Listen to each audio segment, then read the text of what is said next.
আপু,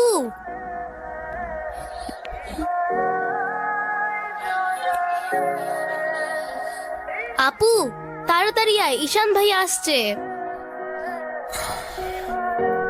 এনো, এটা তোমার জন্য।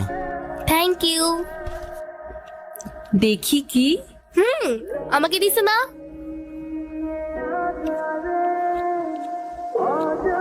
আসসালামু আলাইকুম।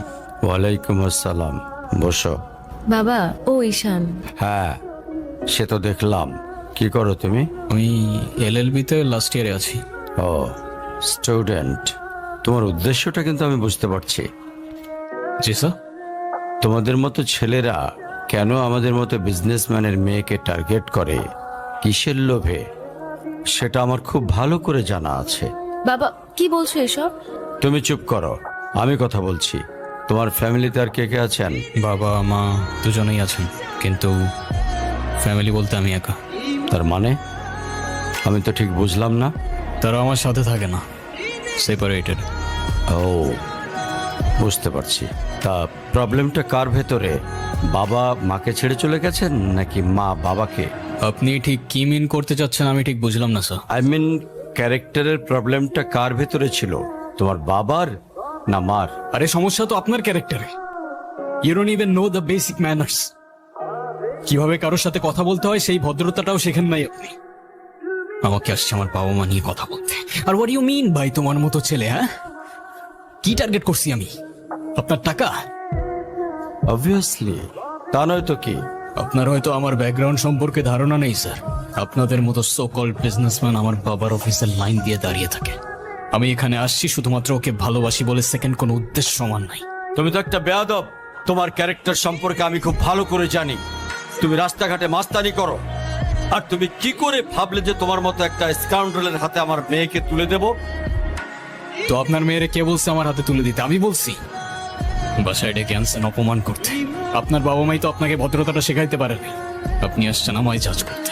বেরিয়ে যাও, এই মুহূর্তে আমার বাড়ি থেকে বেরিয়ে যাও। Get out! আপনি যদি মনে করেন আপনি চিৎকার করে আমাকে দমায় রাখতে পারবেন, then I can make more noise.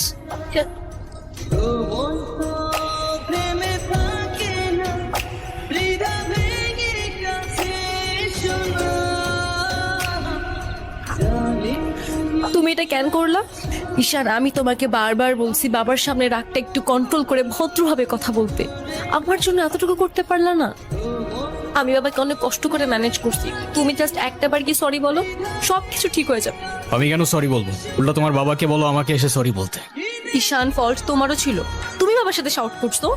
আর একটা সরি বলে যদি সবকিছু ঠিক হয়ে যায়, কেন সরি বলবা না?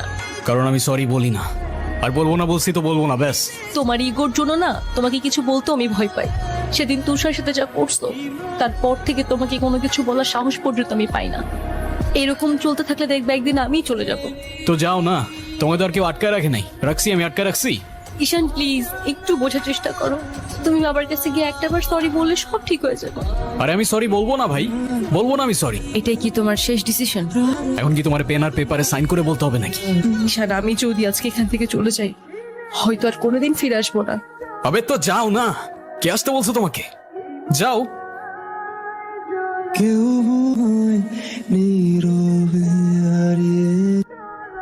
এখন তুমি স্কুল বাঙ্ক করা স্টার্ট করেছো, আবার টিচারকে ফেক গার্ডিয়ানের সাইন দেখিয়েছো।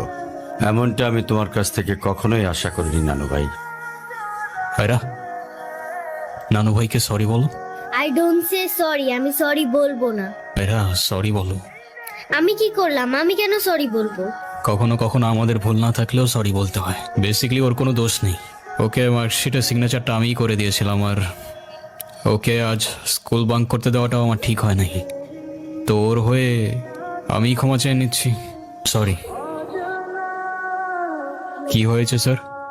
আমার জেদের জন্য আমার মেয়ের লাইফটা শেষ হয়ে গেছে। অনু আমাকে অনেক বোঝানোর চেষ্টা করেছিল, আমি বুঝিনি। ভেবেছিলাম আমি যে ছেলেকে চুজ করব সেই হবে ওর জন্য বেস্ট। সরকারি চাকরিজীবী দেখে ভেবেছিলাম মেয়ের লাইফটা অ্যাটলিস্ট সিকিউর থাকবে। এটা ভাবিনি ভালো চাকরি থাকলেই ভালো মানুষ হয় না। তারপর পরে আমি আমার মেয়েকে আমার বাড়িতে নিয়ে চলে আসি। ওদের ডিভোর্সও হয়ে গেছে। এখন মেয়েটার দিকে যতবারই তাকাই নিজেকে অনেক বড় অপরাধী মনে হয়। যদি আপনি কিছু মনে না করেন, আপনাকে একটা রিকোয়েস্ট করতে চাই স্যার। বলো। যদি আপনার পারমিশন থাকে, আমি অনু আর আয়রার রেসপন্সিবিলিটিস নিতে চাই। কেন সিম বেঁধে দেখাইতে আসছে? আপনি প্লিজ এখান থেকে চলে যান। আমার আর আমার মেয়ের জন্য আমি একাই ইনাফ, আর কাউকে লাগবে না আমার লাইফে।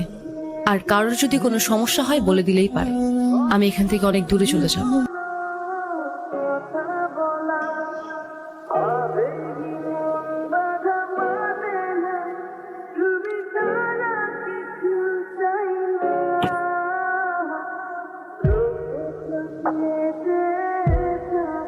আজকে স্কুলে কেমন পড়াশোনা করলা বাবা? ভালো।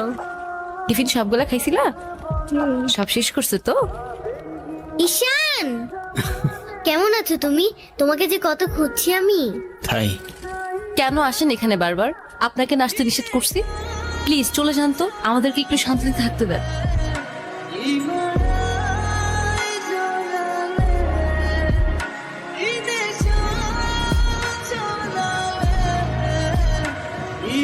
এই কখন আসলে তোমরা? ভালো আছো? এই বেলুনগুলো উপরে লাগাও তো একটু। হো না, বেলুনগুলো কেমন হয়েছে ঠিক করো। আয়রা, তোমার মন খারাপ কেন? সবাই সেলফি তুলছে, তাড়াতাড়ি আসো। আমি যাব না, তুমি যাও। আয়রা চলো, কেক কাটার জন্য সবাই ওয়েট করতেছে। ঈশান কোথায়? ঈশানকে দিয়ে কি করবা তুমি? ও আসবে না। চলো বাবা, সবাই অনেকক্ষণ ধরে ওয়েট করতেছে, আসো। আমি যাব না, যাব না, যাব না। নেক্সট টাইম আমার সাথে শর্ট করে কথা বলবা না, মনে থাকে যেন। Ayra,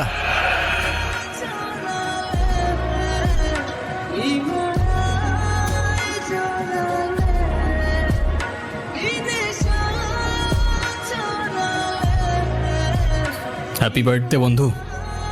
thank you. এ কি বন্ধু, তুমি কাঁদছো কেন? কই না তো, কাচ্ছি না তো। ওয়েট, দেখো, এ নাও বন্ধু, একটু মিষ্টি মুখ করে নাও। আপনি আবার আসছেন? এই চলো তো। আস্তে, আমার ব্যথা ওর দোষটা কি অনু? লাগছে। তুমি আমার উপরে জেদ করে ওকে কেন কষ্ট দিচ্ছ? আমার মেয়ে, আমার যা খুশি তাই বলবো, আপনি বলার কি? আর কেনই বা আসছেন এখানে? কেউ না, আমি আর কখনো আসবো না। চলে যাচ্ছি আমি এই শহর ছেড়ে, বহু দূরে। এমনিতেও এই শহরে আপন বলতে তেমন কেউ নেই আমার।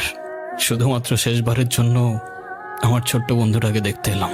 তবে যাবার আগে তোমাকেও কিছু কথা বলার ছিল। বলো।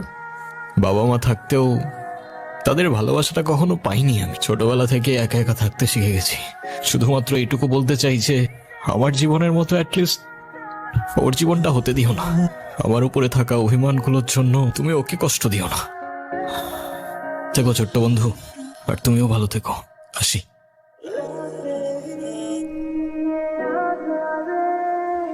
ঈশান,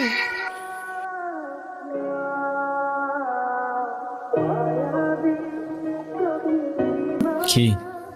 ঈশান তুমি যেও না প্লিজ। যেতে তো হবেই, বলো। কেন যেতে হবে? প্লিজ থাকো না। থেকে আর কি করব বলো? এই শহরে তো আপন কেউ নেই আমার। কে বলেছে আপন কেউ নেই? আমি আছি না, তুমি আমার সাথে থেকে যাও। থেকে যাব? হ্যাঁ প্লিজ প্লিজ। ওকে বন্ধু, থেকে গেলাম। সত্যি? সত্যি। Pinky promise? Pinky promise. Happy birthday birthday to to dear you. Aira. Happy birthday Happy to birthday. dear Ira.